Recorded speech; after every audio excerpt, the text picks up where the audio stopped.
दोस्तों नमस्कार, मैं राजेश चेतन, प्रधान भिवानी परिवार में कार्यक्रम चल रहा है पुस्तक प्रभात। हर सप्ताह कोई पुस्तक पढ़कर उसकी समीक्षा, उसका सारांश आपको बताना है। कोविड में सारे भारत में जब नकारात्मक माहौल बन गया है, तब एक बहुत पॉजिटिव किताब मेरे हाथ में है और ये किताब है असफलता का त्याग। ये पुस्तक मोटिवेशनल स्पीकर, लाइफ कोच, मेरे मेंटोर टी.एस. मदान द्वारा लिखी हुई है और ये मात्र 50 पेज की किताब है। ये पुस्तक सबको पढ़नी चाहिए। मैं इस पुस्तक को रिकमेंड करता हूं। ये पुस्तक आप मेरे से भी ले सकते हैं। मुझे ये पुस्तक इतनी अच्छी लगी कि मैंने 1000 संख्या में प्रिंट करवा के ये पुस्तक लोगों को डिस्ट्रीब्यूट की। आप इसी से अंदाजा लगा सकते हैं ये पुस्तक कितनी महत्वपूर्ण है। लेखक जो मदान साहब हैं, उनके चाचा हैं बंबई में, जो बहुत धनाढ्य हैं, बहुत अमीर हैं, मर्सिडीज में चलते हैं, सोने चांदी के बर्तनों में भोजन करते हैं।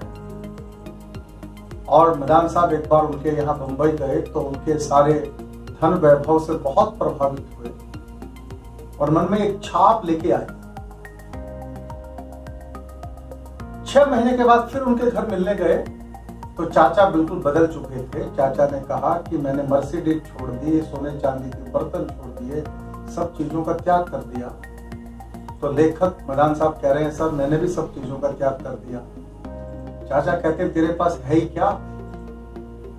मदान साहब कहते हैं, मेरे पास गरीबी है, मेरे पास लाचारी है, मेरे पास असफलता है और आज से मैंने निर्णय किया है कि मैंने इनका त्याग कर दिया है। दोस्तों, आप भी यदि असफलता का, गरीबी का, लाचारी का, मजबूरी का त्याग करना चाहते हैं तो यह पुस्तक आपके लिए बहुत महत्वपूर्ण है।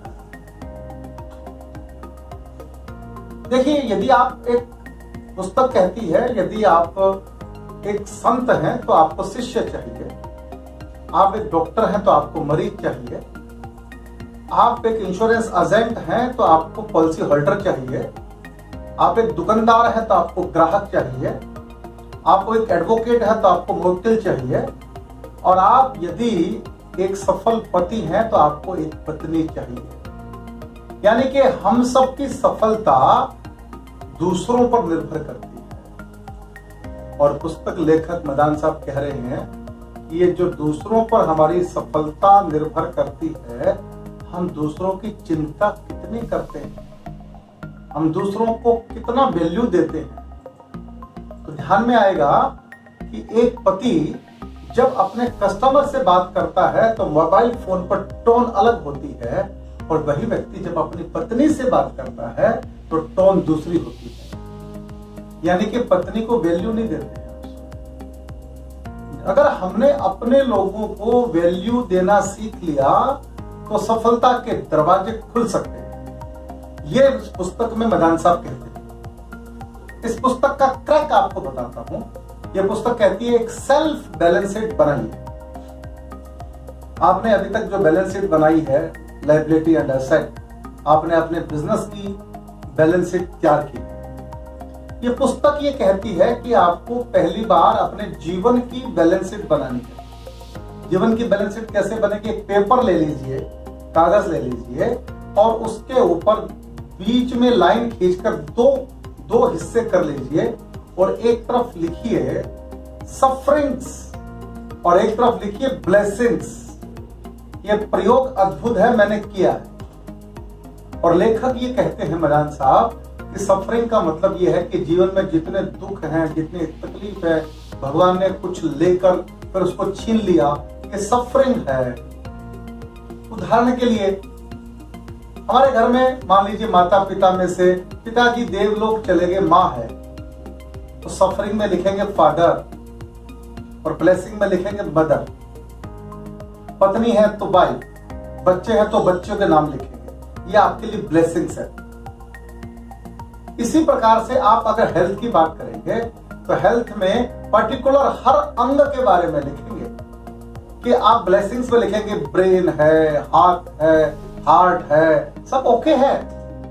पर मान लो हेल्थ की दृष्टि से कोई चीज में कोई प्रॉब्लम है तो सफरिंग में लिखेंगे। एक आंख नहीं है तो सफरिंग हो गया। और दोस्तों, लेखक ये कहता है कि दुनिया में जितने भी लोग हैं, दुनिया की जो आबादी 7 अरब की है, ये 7 अरब की आबादी अपनी अगर सेल्फ बैलेंस शीट बनाएगी तो ध्यान में आएगा मैक्सिमम 4 से 5 ही उसको सफरिंग मिलेगी। और ब्लेसिंग्स की अगर बात करें तो वह अनंत है, अनंत है। लिखते जाओ, लिखते जाओ, लिखते जाओ। ईश्वर ने, भगवान ने, प्रकृति ने आपको इतने ब्लेसिंग्स दी हैं, इतनी ब्लेसिंग्स दी हैं कि आप उनको काउंट भी नहीं कर सकते। आप पेज दर पेज भरते रहिएगा, ब्लेसिंग्स खत्म नहीं होगी। एक बार ये प्रयोग करिएगा तो ध्यान में आएगा कि जो मनुष्य है वह ब्लेसिंग्स की तरफ सोचता ही नहीं, कितनी ब्लेसिंग्स उसको ईश्वर ने दी है। हमेशा उलझा रहता है 4-5 सफरिंग्स में। अभी जैसे कोविड है, कोविड में अगर आप सोचें, कोविड भी अगर एक सफरिंग है तो ब्लेसिंग्स कितनी मिली है। कितना सारा काम आपने किया है ऑनलाइन रहकर, कितनी बड़ी सीख दी है उसने हमारे को। तो मेरा ये कहना है कि ये कोविड के समय में जब आप बहुत नेगेटिविटी का जीवन जी रहे हैं, ऐसे में ये पुस्तक आपको रिश्ते संभालने में, रिश्तों को कैसे हम लोग रिश्तों को समझें, रिश्तों को कैसे वैल्यू दें। और ये बहुत महत्वपूर्ण बात इस पुस्तक में कही गई है कि मुस्कुराइए, स्माइल कीजिए। आप मुस्कुराते नहीं हैं, आप हमेशा तनाव में रहते हैं। और आपकी सफलता जब दूसरों पर निर्भर करती है, अगर आप चाहते हैं असफलता का त्याग करना चाहते हैं, तो दूसरे लोगों को वैल्यू देना, दूसरे लोगों को इज्जत देना, ये भी आपका उतना ही दायित्व है। और आप दिन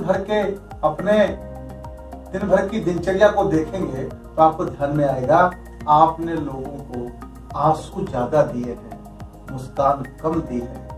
आपने घर में भी लोगों को, परिवारजन को आंसू ज्यादा दिए हैं, मुस्कान कम दी है। आज से एक आंदोलन शुरू कर दीजिए मुस्कान देने का। पत्नी को भी कभी कभी पूछ लीजिए कैसी हो डार्लिंग। आप शायद हमेशा क्रोध में ही बात करते हैं, तो आप बच्चों से भी पूछ लीजिए कैसे हो बेटा, मैं तुमसे बहुत प्यार करता हूँ। कभी बच्चों को भी किस कर लीजिए, अच्छा लगेगा आपको। जब आप ये आरंभ करेंगे, अपने प्यार को एक्सप्रेस करना शुरू करेंगे, लोगों को वैल्यू देना शुरू करेंगे, तो निश्चित रूप से जो जीवन में असफलता है उसका त्याग होना आरंभ हो जाएगा और एक नया जीवन आपको लगेगा। यह पुस्तक अति महत्वपूर्ण है। मैं आप लोगों से निवेदन करता हूं कि आप, मेरा मोबाइल नंबर यहाँ फ्लैश हो रहा है, आप ये वीडियो देखने के बाद आपको लगे कि ये पुस्तक जरूर पढ़नी चाहिए, तो ये पुस्तक मैं गिफ्ट के रूप में आपको दे सकता हूँ। आप ये पुस्तक मेरे से ले जाइएगा और जरूर पढ़िएगा। और पुस्तक पढ़ने के बाद मदान साहब को फोन जरूर कीजिएगा कि मैंने आपकी पुस्तक पढ़ी और मेरा जीवन बदल गया। सच में ये जीवन बदलने वाली पुस्तक है। मात्र 50 पृष्ठ की किताब है, लेकिन आपको एक नई ऊर्जा, एक नया जीवन दृष्टि, एक नया जीवन दृष्टिकोण देगी। ये मेरा निवेदन है कि इस पुस्तक को पढ़िएगा और देखते रहिएगा भिवानी परिवार मैत्री संघ का कार्यक्रम पुस्तक प्रभात। बहुत बहुत धन्यवाद, शुक्रिया, नमस्कार।